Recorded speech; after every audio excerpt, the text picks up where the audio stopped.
প্রতিযোগিতার জীবন ভাল লাগে না। ভাল লাগে না একাডেমিক্যাল কষ্ট, মাথা ব্যথা, জ্বর, শ্বাসকষ্ট। ভাল লাগে না ছেঁড়া স্যান্ডেলের মতো পড়ে থাকা নিঃসঙ্গ পরিত্যক্ত জীবন।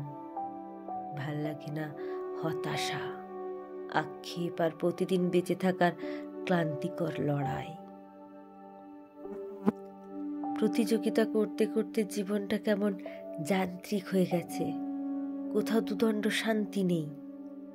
দায়িত্বের ভারে যেন হাঁপিয়ে যাচ্ছি, বসে যাচ্ছি, বেঁকে যাচ্ছি, ভেঙে যাচ্ছি, পচে যাচ্ছি, গলে যাচ্ছি, মিশে যাচ্ছি, তলিয়ে যাচ্ছি কোনো অন্ধকার কুয়োর গভীরে। এমন জীবন তো আমি চাইনি, যে সাধারণ একটা জীবন, যে জীবনে কোনো জটিলতা নেই।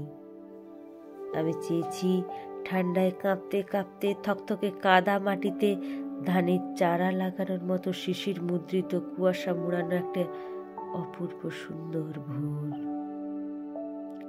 পাতে তুলে দেওয়া মায়ের হাতের আলু ভর্তা, ডিম ভাজা, ভাত খাওয়া শেষে একটা দীর্ঘতম ভাত ঘুমের বিকেল। মুখস্থ লিস্ট মাথায় নিয়ে ব্যাগ ভর্তি বাজার শেষে একটা পেয়ারার চারা কিনে বাড়িতে ফিরে দাদির পান কিনতে ভুলে গেছি মনে পড়া মতো ভুলো মনা একটা দুপুর। উঠানে হাসান রাজার গানের আসরে জড়ো হওয়া বন্ধুদের আড্ডাময় জুনি পোকার আলোর একটা সন্ধ্যায়। অন্ধকার ঘন হয়ে এলে ছোট্ট নৌকা নিয়ে বাবার সঙ্গে নদীতে মাছ মারতে যাওয়া। ঘুমাতে গিয়ে দাদির 40 ডাকাতের গল্পের মতো সুন্দর রাত্রি। অথচ পেয়েছি প্রতিযোগিতায় অংশগ্রহণ করা এক লাগামহীন ঘোড়ার জীবন, মৃত্যু ছাড়া যার কোনো থেমে যাওয়া নেই।